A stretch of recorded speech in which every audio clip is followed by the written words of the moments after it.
देखिए मेरे हिसाब से या मुझे जो लगता है कि यदि कोई सनातन धर्म को आगे बढ़ाना चाहता है और एक सकारात्मक सोच के साथ जनता के बीच जाके एक उद्देश्य रखता है, तो मुझे नहीं लगता कि इसमें कोई गलत बात है। क्यों इस बात पे आज राजनीति विरोधी दल के माध्यम से हो रही है, ये मेरे समझ के परे है। नमस्कार, आप देख रहे हैं न्यूज़ फॉर नेशन और मैं सुमित आपके साथ। जमुई की भाजपा विधायक श्रेयसी सिंह आज अपने क्षेत्र में थी। क्षेत्र में जगह जगह उन्होंने घूमा है, चौपाल भी लगाया है और अब शाम में उन्होंने जनता दरबार लगाया है। अभी जमुई सर्किट हाउस में मौजूद हैं। बहुत सारे लोग अपनी समस्याओं को लेकर उनसे मिलने के लिए आए हैं। साथ ही हम लोग भी यहाँ पहुँचे हैं और हम लोगों का भी सवाल है, बिहार की राजनीति पर सवाल होगा और जमुई को लेकर भी हम लोग कुछ सवाल करेंगे। तो आइए सुनिए क्या कुछ कह रही हैं बीजेपी की विधायक श्रेयसी सिंह। सबसे पहले मैं मीडिया के माध्यम से अंजनी कुमारी को बहुत सारी बधाई देती हूँ कि उन्होंने बिहार का, जमुई का नाम रोशन किया है। नेशनल टीम में सेलेक्ट हुई हैं, एशियन गेम्स में भारत का प्रतिनिधित्व करेंगी। ख़ास तौर से क्योंकि मैं खुद एक जमुई की बेटी हूँ, तो बेहद खुशी हो रही है, प्रसन्नता हो रही है कि एशियन गेम्स में एक और जमुई की बेटी जा रही है और भारत के लिए पदक अवश्य जीत कर आएगी।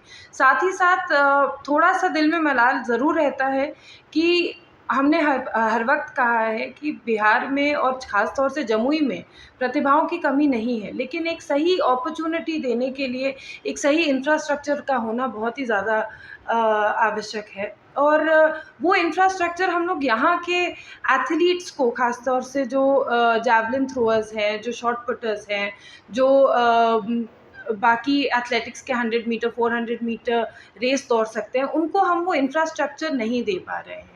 मैं आपके माध्यम से एक बार फिर से बिहार सरकार से और केंद्र सरकार से ऐसे एक स्पोर्ट्स सेंटर का निर्माण कार्य की मांग करती हूँ, जो कि जमुई के बच्चों को ट्रेनिंग करने में मदद कर सके, उन्हें एक सही प्लेटफ़ॉर्म दे सके, जिससे कि अंजनी जैसी अनेकों और लड़कियाँ और अनेकों और लड़के एशियन गेम्स, ओलंपिक गेम्स में जाके बिहार और भारत के लिए खेल सकें। पंडित धीरेन्द्र शास्त्री हैं, बागेश्वर बाबा के नाम से फेमस हैं, बिहार आ रहे हैं। जी। बहुत सारी राजनीतिक जो पार्टियां हैं विरोध कर रही हैं, कह रहे हैं कि वो हिंदू राष्ट्र की बात करते हैं, उनको बहुत विरोध हो रहा है बिहार में। इस पर आपकी क्या राय है? देखिए मेरे हिसाब से या मुझे जो लगता है कि यदि कोई सनातन धर्म को आगे बढ़ाना चाहता है और एक सकारात्मक सोच के साथ जनता के बीच जाके एक उद्देश्य रखता है, तो मुझे नहीं लगता कि इसमें कोई गलत बात है। क्यों इस बात पे आज राजनीति विरोधी दल के माध्यम से हो रही है, ये मेरे समझ के परे है। पप्पू यादव हैं, पप्पू यादव बता रहे हैं उनके बारे में कि बागेश्वर बाबा जो हैं वो चोर हैं। उसको लेकर भी पार्टी जो है बीजेपी के बहुत लोग हैं, जो पब्लिक है, जो वहाँ पर आयोजन समिति के लोग हैं, उसका कड़ा विरोध कर रहे हैं। देखिए, ये पप्पू यादव जी जैसे लोगों के पर्सनैलिटी में होगा कि दूसरों के ऊपर इस तरह की टिप्पणी करना, ये हमारी पर्सनैलिटी में नहीं है। वो क्या बोलते हैं, किस वजह से बोलते हैं, इसके ऊपर हम कुछ नहीं कहना एफएम खुला है जम्मू में। चाहेंगे। जी।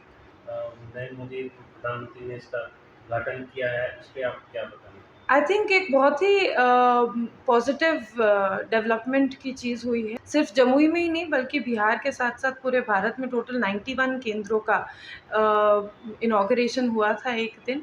और मुझे लगता है कि इससे लोगों तक पहुँचने का जो टेलीकम्युनिकेशंस का माध्यम है, उसको काफ़ी बढ़त मिली है। और मैं साथ ही साथ प्रधानमंत्री जी का और मंत्री जी का इसके लिए धन्यवाद देती हूँ कि जमुई में 2 केंद्र, सिकंदरा और जमुई में खुले हैं। इसके लिए दोनों का बहुत-बहुत शुक्रिया।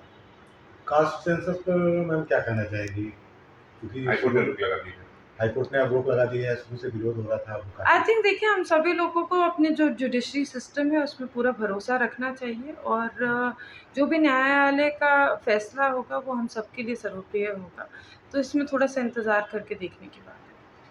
सरकार के मंत्री बीजेपी के जो प्रदेश अध्यक्ष हैं सम्राट चौधरी पर कई तरह के आरोप लगा रहे हैं, कह रहे हैं कि अनाप-शनाप वो कह रहे हैं, उनको पद की गरिमा रखनी चाहिए।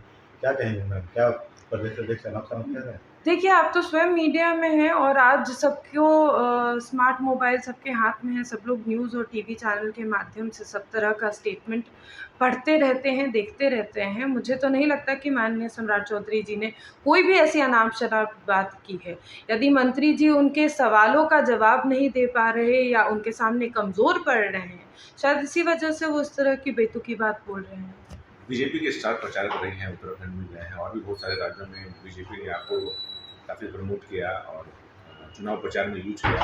आगामी लोकसभा चुनाव में अगर बिहार में बीजेपी आपको स्टार प्रचारक बनाए तो इसको किस तरीके से लेंगे और किस तरह से काम करेंगे? देखिए, भारतीय जनता पार्टी ने जो भी दायित्व दिया है, चाहे वो राष्ट्रीय कार्य समिति में रहने का मौका हो या उत्तराखंड में सहप्रभारी बन के काम करने का मौका हो, जो भी उन्होंने दायित्व दिया है उसका अच्छे से हमने काम करने का प्रयास किया। यदि आने वाले समय में अगर एक स्टार कैंपेनर बनने का मौका मिलेगा तो जितनी भी कोशिश होगी चुनाव को जीतने में, भारतीय जनता पार्टी की सरकार बनाने में हम पूरी तरीके से लगा देंगे और यही आशा और उम्मीद के साथ इस चुनावी क्षेत्र में उतरेंगे कि भारतीय जनता पार्टी की एक बार फिर से बहुमत के साथ सरकार बने।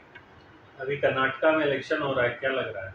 निश्चित रूप से भारतीय जनता पार्टी की सरकार दोबारा बनेगी। बीजेपी ने तैयारी तो शुरू कर दी है लोकसभा की, क्या क्या तैयारी चल रही है बीजेपी की तरफ से और क्या लग रहा है बिहार में कैसा परफॉर्मेंस रहेगा? देखिए, बिगुल डेफिनेटली बच चुका है। अमित शाह जी कई बार कार्यक्रम भी कर चुके हैं। साथ ही साथ संगठन को अगर देखा जाए तो एक मजबूत टीम हम लोगों की सम्राट चौधरी जी के नेतृत्व में तैयार की जा रही है और इसी तरह से आगे आने वाले समय में भी और काम होगा।